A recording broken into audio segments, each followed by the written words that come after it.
Well, this is exciting. Welcome to the first ever, we don't even really have a name for it yet, so I'll just say Conversations with Selfhood. So if you are new here and you aren't sure what we're all about, well, Selfhood is a company that provides experiences and resources to help individuals and teams meet, explore, and integrate more of themselves. So we do that in a number of different ways, whether it's through workshops, keynotes, workbooks, content on the internet, articles, and conversations like this. So we're honestly in a state of exploration ourselves, and trying to find the best ways to make it easier for you to get to know yourself. So this is us trying something new, and conversations are such a big part of this brand. So we figured, why not create kind of a series in itself that is all about conversations. So it's only right that we are starting with my right-hand human behind the brand at Selfhood, Yihua. So he is our head of all things ops. He is the person who keeps the Trello and me organized when things get too tough. And he's also been a day one member of this community. So today's talk is all about hobbies. Because as someone who, as a kid, had hundreds of them, I played piano, flute, guitar, of course, recorder. I sang in a choir. I was part of a youth orchestra. I played netball and rounders. It seems like as I got older, those hobbies just fell off one by one. Where there's definitely been recent stages of my life where when people ask me what my hobbies were, it would kind of just be work. So not only is Ihua head of keeping all things ticking behind the scenes here at Selfhood, he's also probably one of, no, the biggest hobbyist I know. So he is someone who has so many hobbies and is constantly leaning into and experimenting with new things. So I figured it would be a great opportunity to just talk to him about his experience of hobbies, how he finds them, how he keeps them, his experience, and the things that he's learned about his selfhood through that. So we're aiming to keep the conversation relatively short, ideally under 30 minutes. If you have any questions, send them in. If you have any conversations you want us to have, tell us. And yeah, let us know what you think. We hope you enjoy this very real, very human, friend to friend conversation about hobbies in your 30s.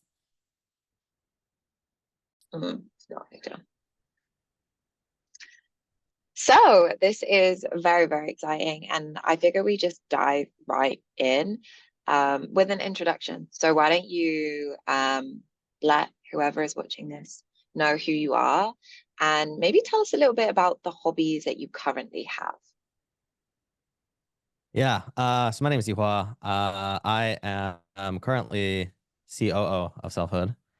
Um, I've been, I guess, in the entrepreneurial space as both like somebody who's on the technical side, but also on the operations side whenever I've been outside of software.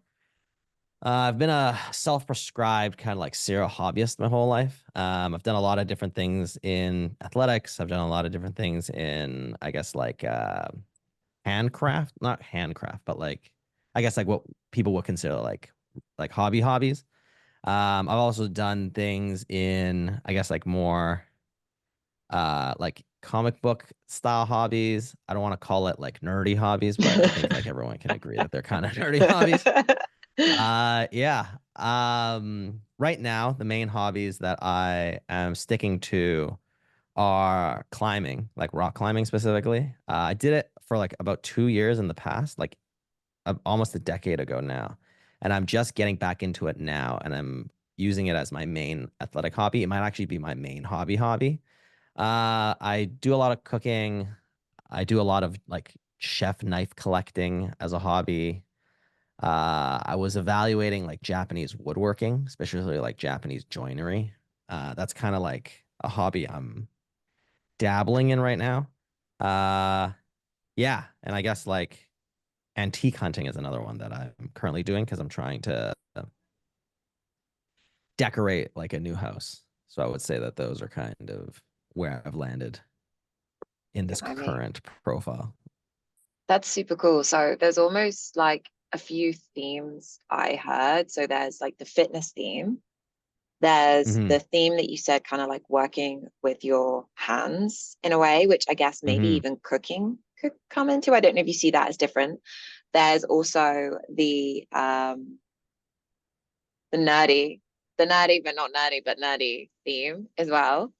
Um, and then there is the well, like I guess they're the free. Would you see cooking as different to because when you said like doing stuff with your hands, were you thinking more like woodwork, or were you also thinking like just creating something from scratch? Yeah, probably like fine motor skills of some kind. I think like for me, a lot of the hobbies I'm into that I do end up sticking to does require some degree of like improvement. I Mm, have to like be very goal oriented in order for the hobby to really stick with me. that's so Um, interesting. yeah, so like I tried like watch collecting, but I couldn't really like get into it because most of it is kind of like information consumption, and then it's kind of like the hunt of like trying to get a good deal or trying to hunt like a rare piece or something like that. And I was into it for a little bit, but it didn't really like settle for me like long term, just because outside of like buying goals, it wasn't really like a skill development goal. And that's kind of where for me like it ended. I'm sure within it there's like ways that you can do it, but it just didn't resonate with me enough that I would keep doing it as a hobby.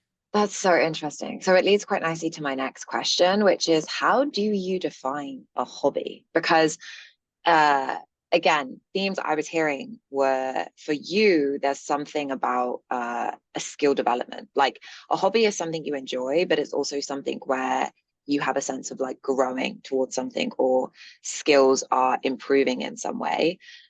Whereas again, for other people, it may just be the hunt or the collection. Like I'm curious, how do you define hobby? I think that's a really interesting kind of conversation because I imagine it may differ from person to person. Yeah, for sure. And I think like there's lots of ways that people use that term. I think for me, I borrow it just because I think it's a thing that everyone understands. It's like what you spend your non-working time on. Mm-hmm. But I kind of define a hobby for me personally as like a thing that I work on that sort of reflects something that I'm trying to learn about myself or improve about myself. Any Mm, kind of like self-development or any kind of thing that requires like a consistent amount of time and effort is like a hobby for me, right? The enjoyment aspect of it probably also needs to be there. Like if you're working on something that you have to, and it's not like your job, but you know you have to work on it. I don't think people see that as a hobby. I don't know if I do either, but I do mm, think that there's a degree of like a personal investment in it where it's a willing investment. And that's what I think makes it a hobby by my definition. mm. So that's interesting. You said that there's some hobbies that you do based on something you want to learn about yourself. So can you give us any examples of that? Yeah. So I think one thing about like, so I've been like a heavy, I guess, like fitness junkie, like for the mass majority of my life. I think since I was like 13, and once I touched like a weight, I was like addicted to the kind of uh ability to like push myself physically as far as I could go, right? And I was in like kind of like powerlifting and Olympic lifting for maybe like 16 years of my life. Wow. And then recently I've gotten out of it, right? One, my age is kind of like stopping me from being able to push myself in the way that I want to without like getting consistent injuries. And through it, I learned a lot about like kind of like my mental fortitude, or also just like my ability to stick through with like a plan. And also kind of like just what it's like when you push your brain to like the brink of something and your body's telling you to quit, you have to keep going, right? And right now in climbing, I'm kind of exploring that as well. There's a lot of like creativity in climbing as well that like it's almost like a puzzle or like a chess piece that merges kind of your mental problem breaking down process with something physical that I Hmm. do really like about it that's unique. So you kind of like get to explore a bit of what that's like. But then more than anything, there's a lot of this consistent overcoming of like, oh, I can't do that. And then you have to do it. That's like the only way you can progress, right? It's the doing of impossible things in your brain, at least. It's like getting rid of that limiting belief. It's the nature of the sport. Like every time you go and you want to push it yourself in a climb, you would look at it and you'd be like, oh, I can't do that. And then you have to find a way to do it, right? Like there's no other option. So it's a sport where you're consistently overcoming limiting belief in your ability to do something. And that's like an aspect of my kind of like personality that I'm like, oh, I want to develop, right? And it becomes a skill by which it's a means to develop it. And that's what attracts me to the sport. That's so interesting. So already there needs to be like, already you have a super high level of self-awareness to even know, this is something that is interesting. Like this is something that I want to enhance or learn more about myself, and then being able to identify, because there's so many things you could pick, right, that could potentially give you an opportunity where you have that constant feeling of like, I can't do it, and then you have to overcome it, which for me was definitely running. Like, but yeah, the fact that you chose climbing is so interesting. Like, do you, again, I'm curious of your thought process. Is it that something interests you or intrigues you? So say like you hear about climbing, you start learning about climbing, you're like, okay, cool, I'm interested in that hobby. Then your brain is like, oh, this could be fun. And something that we know we enjoy is putting ourselves in situations where we have to like overcome potential limitations or barriers. This could maybe help me do that. So let me try and see if like this interesting thing could give me this learning. Or is it that you kind of see something you like climbing, you just go into it, and then through the process of doing it, you start to realize like, oh, this is actually really good for developing my creativity or developing my ability to like overcome the negative voice in my head when it says I can't do something? So it's interesting because like it depends. Sometimes you're right. Most of the time it's like, oh, I'm curious about this thing, and then I get started. And then whether or not I stick to it or not, I might not be self-aware enough in the moment to realize why I'm liking or disliking something, right? And then it's once you do it more, you start to kind of like, you start to self-reflect and you start to intellectualize a little bit about like, why is it that this thing is the thing that I've stuck to versus like all these other things that I've tried, right? And maybe it's something where that specific part of it resonates a little bit with like something you're going through right now, right? Like I think like a lot of times with like physical hobbies, for example, I get really into it when I'm really trying to distract myself from other things in my life, right? Because when your body is under duress and stress like that, like this physical stress, you really can't think about anything else but the thing, right? And that gives you clarity. And that might be a thing where in that moment you're like, oh, that's what I like about like any kind of physical sport. I think like a lot of athletes like really push themselves and throw themselves into sport for this reason. But other parts of it that are more like particular only come about, I think, like when you talk to other people in the sport. Like, for example, this thing about doing hard things, I didn't come to this conclusion myself about it. I read it when I was like browsing a specific subreddit dedicated to like trying to improve yourself in climbing. And someone said that like the sport really demands that you get okay with doing hard things. Because like in climbing, a lot of people also hit like plateaus. I'm sure with like any sport, there's a lot of like what people call like the amateur level where like you hit a certain point where everyone gets stuck and then you push through that. And then there's another level where everyone gets stuck, right? It's like that for golf. It's like that for running. Some of it is like your own desire to push through it. But other things is like, what is it about that breaking point? Why is it that everyone gets stuck there, right? That demands that you go to that next level. And I think for me, that's where I get interested. And that's where like you start reading all these other people who have broken through and they talk about like, and oftentimes it's not a physical thing anymore. It's a mental thing, right? And obviously that mental thing then incorporates into like your physical training or your physical whatever of it, right? But it's like getting to that next level of that skill is where you have to start reflecting about like, are you in it for these reasons that for that person they're in it? Like, for example, with this thing, like this ability to push through and be like, I'm going to do this hard move, this impossible move. I'm going to have to drill it until I get it, right? that's for a lot of people like something that they might not like resonate with, or they might not feel like is the right perspective about it, right? But for me, that happens to be the thing where I'm like, oh, I really want to work on that about myself right now, right? This thing that feels Mm, impossible, and then getting mm. over that, because like I'm in a state in my mind right now where I want to get through my limiting beliefs, right? So that's the part of this is the resonating with me. Yeah, I think that's such, again, with like a lot of the conversations we have at Selfhood, I think it's about pulling apart dense concepts and words like identity, words like self. But I think hobby is another one of those words, which perhaps I didn't even realize until we started this conversation, in the sense that I think sometimes when people are like, oh, just go and find a hobby, it can feel really intimidating because it's like, but like, but where? What do I start? Like, how do I even define a hobby?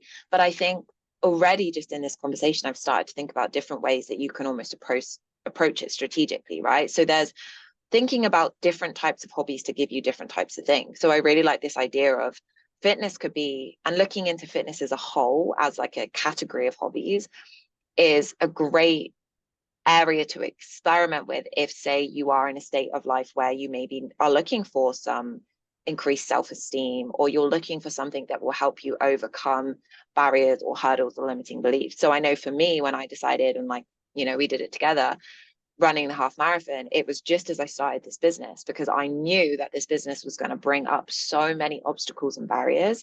But I also know that when I'm physically training for something day in, day out, I'm constantly having that moment where I don't think I could do it, and then I can do it. And then that experience can then kind of like filter into other areas of my life. So I think that's a great way for people to start thinking like, okay, am I looking for a hobby because I want to teach myself something or increase my confidence or my self-esteem? If so, fitness and activity could be a really cool place to just start looking, just narrow down your options.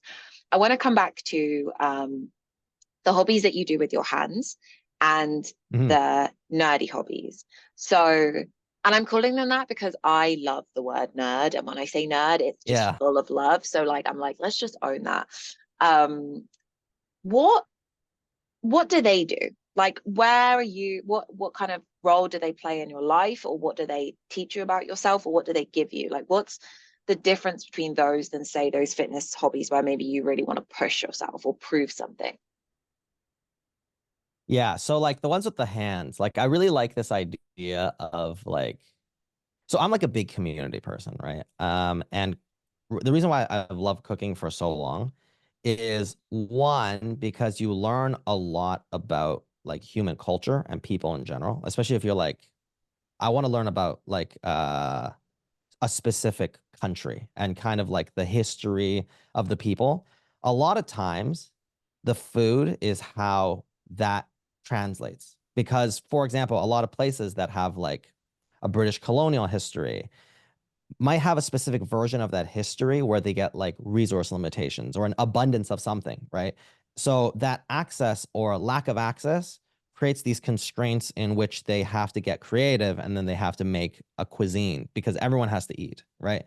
And through it, you kind of like get to explore not only the history, but like the true, like I guess like the culture of the people through that food in the making of it. There's the eating of it, that's one aspect of it, and then there's the making of it that really kind of shows you, why do we do it this way, right? And I think for me, like being able to do that and then produce something like delicious at the end that you can then share with like friends and family really kind of just ties it all together in a really addicting way where like I cannot stop trying to learn new recipes, right? Like for example, right now, like my partner and her family, right? They're entirely halal in their cuisine, right? Because they're from a Pakistani background. And there's a lot of cuisines like restaurants that just don't make that thing in a halal manner, right? So for me, I have loved eating a lot of this type of food and I want to introduce them to it, but they can't have it, right? Especially at the restaurants that I like. So then all of a sudden now I'm like, oh, let me try and figure out how to make this dish, but then make it halal, right? And how do I make it as authentically to that version of it as possible? Because I don't want to make like a bastardized or like reduced version of it, right? I want to make the exact version that I love of it for them.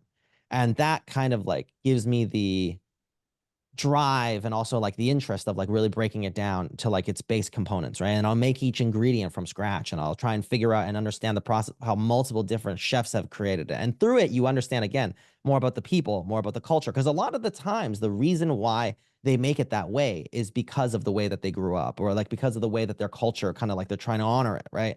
And through that process, you also learn about that culture, figure out how to honor that culture, and then also like produce this thing that then honors like your family and the people that you care about so that they can enjoy it, right? It's all about the sharing of that experience, and it's all part of it, right? I at least for me, and I feel like that's the thing about like at least cooking, why I'm like in love with cooking, and that's what cooking means like for me as far as like doing it goes.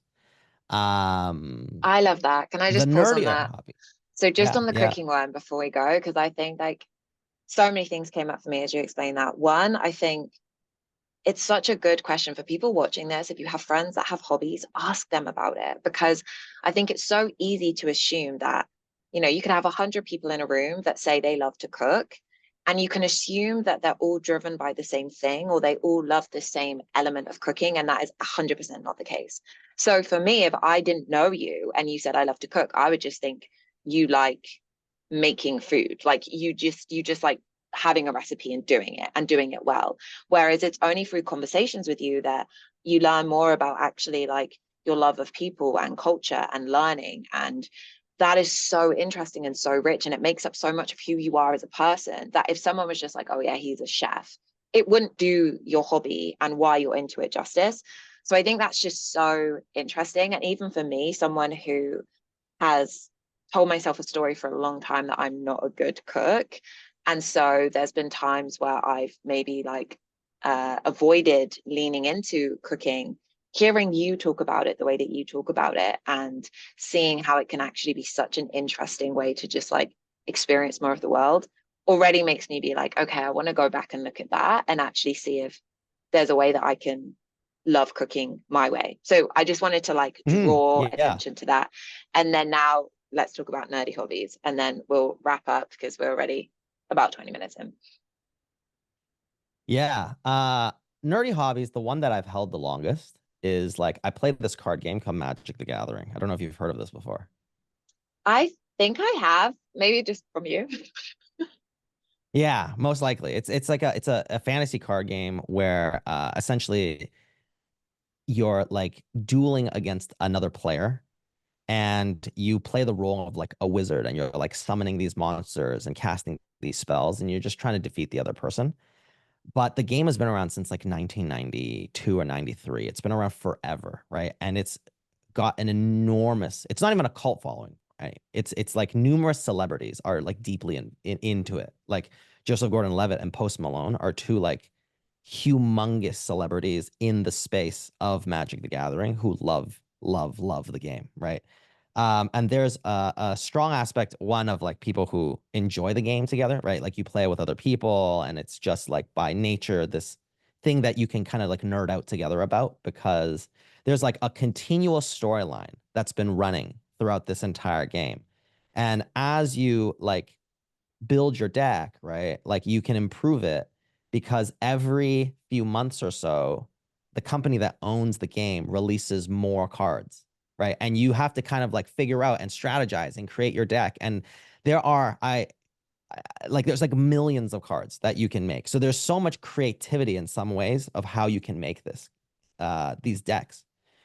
And you get to like, kind of really like express kind of like a fantasy version of your personality through this, because like I play a version of the game called Commander, where you have an avatar, right? And this avatar, you try as much as you can to like build a story around it, right? Or whatever. It's like almost like borderline role playing in some ways.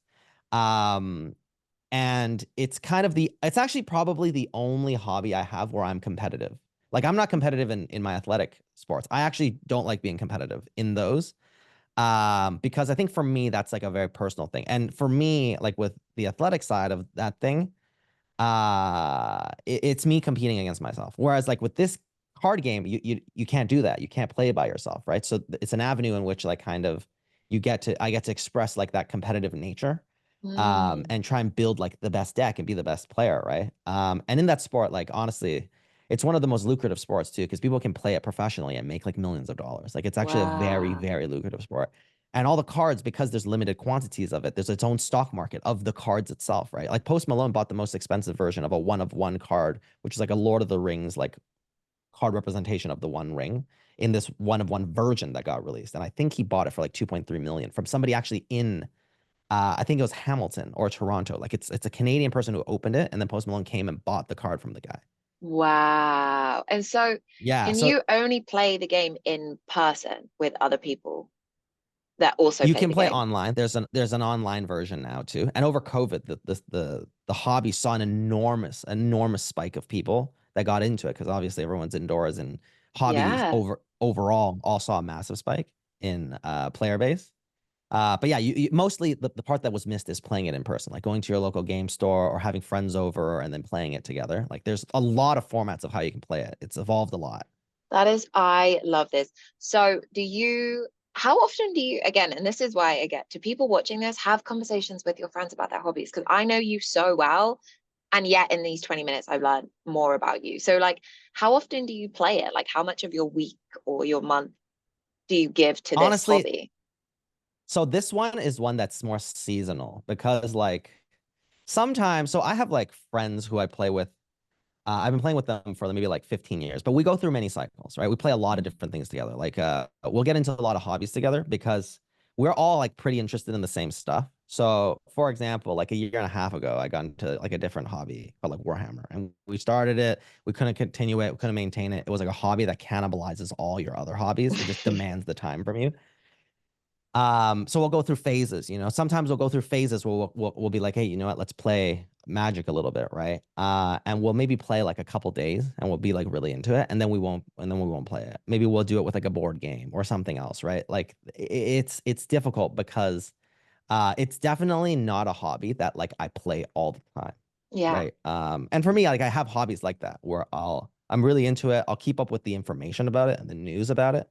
And then the actual like physical, like tactical aspect of it, I'll only indulge in it maybe like honestly, like realistically, like 3-4 times a year, right? Like it's Mm, not a lot, but you're still like interested. You'll follow the storyline, you follow the lore of it, right? You follow the market of it, the business side of it, but mhm. not the actual like gameplay of it. Yeah.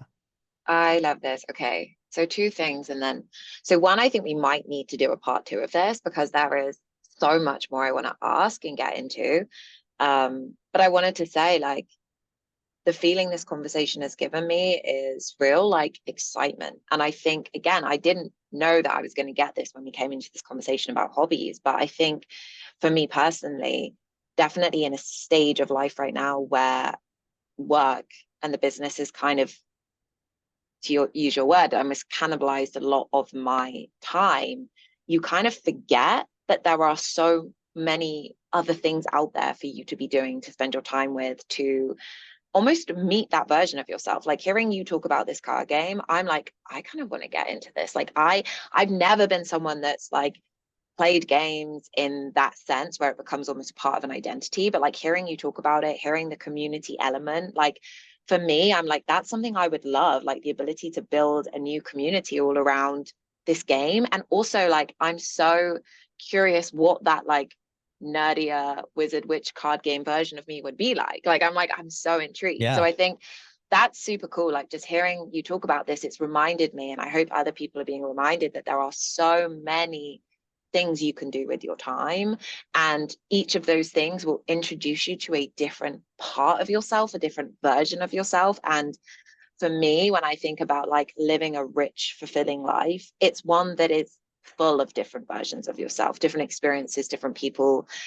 different emotions. And so like hearing you just talk about kind of some of the things that you lean into on a day-to-day basis, and like how enriched your life from an outside perspective like looks and feels, I love. It's definitely inspired me. I hope it's inspired other people. So two questions.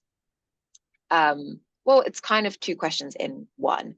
So how much, like, how do you juggle all of your hobbies and everything you do professionally? Because I bet a lot of people are sat here thinking like, but I don't have the time. Like even just one of the hobbies that you mentioned there is a lot of time that needs to go into researching and like potentially like changing your diet or what you eat. And then again, if like cooking is what you love and you're going through this process of learning halal, but then potentially maybe climbing has like nutritional things that you, how do you juggle it all? Like, how do you split your time and make the most so that you don't wake up one day and before you know it, like work is taken over and all of these things that really make you have fallen by the wayside, which I think for a lot of us, probably speaking for myself, has definitely happened.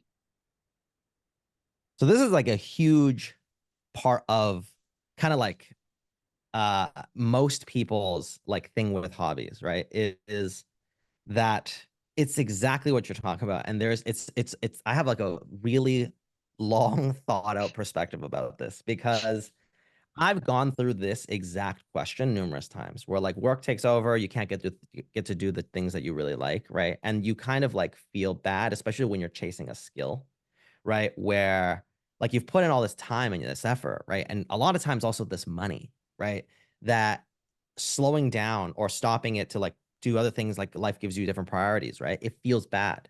But I think like part of it is like forgiving yourself in a lot of ways, or like being like understanding that that's the process with a lot of these things that you have to love, right? Is that like, as I mentioned, like with like even like this nerdier hobby of playing Magic the Gathering, right?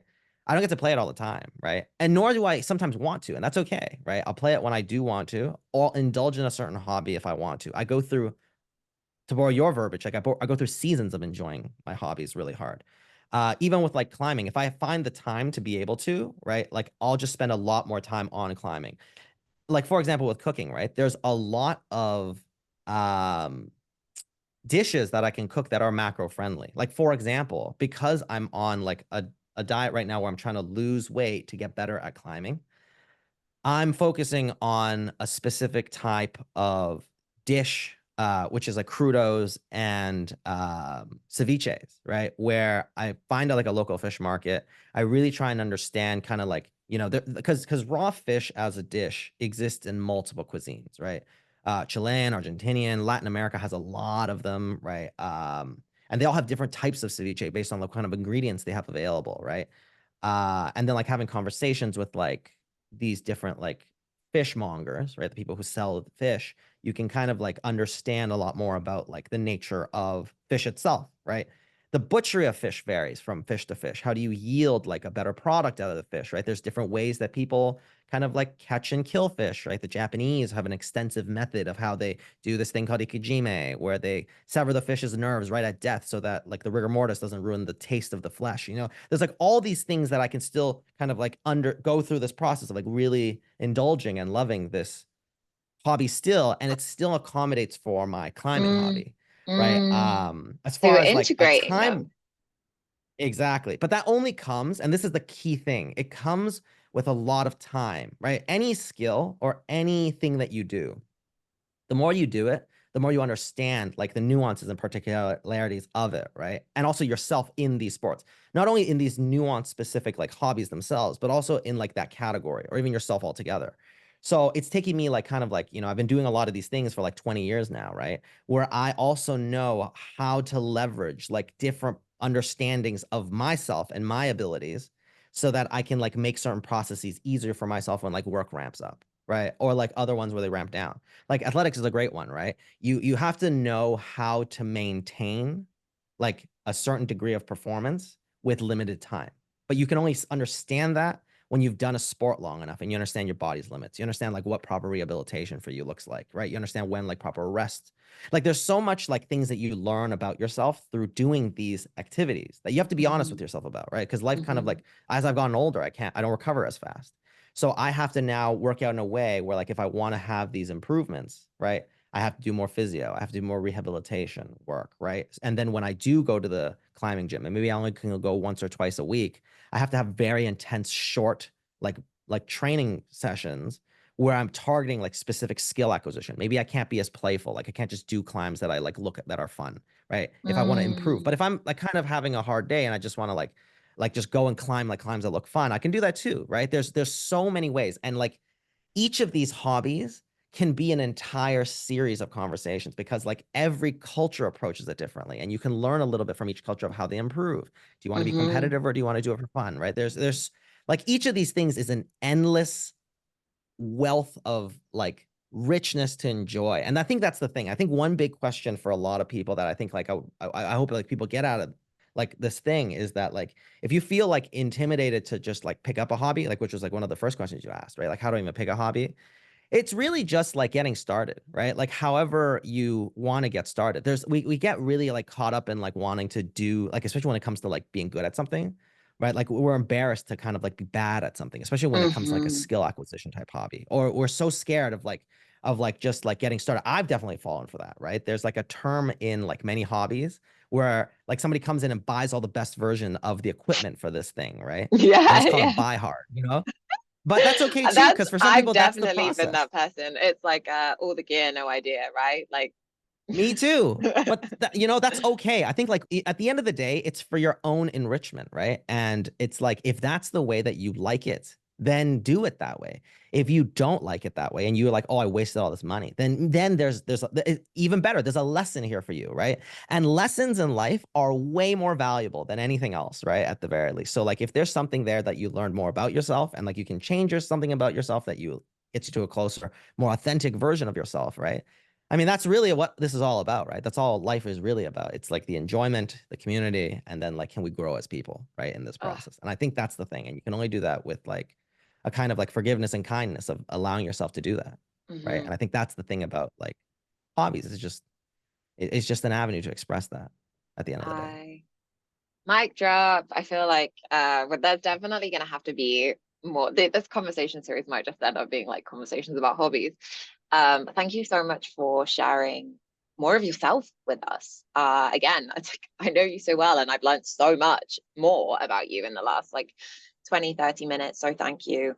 Thank you for showing us ways that people can keep, you know, in the way that you are still exploring who you are, parts of yourself.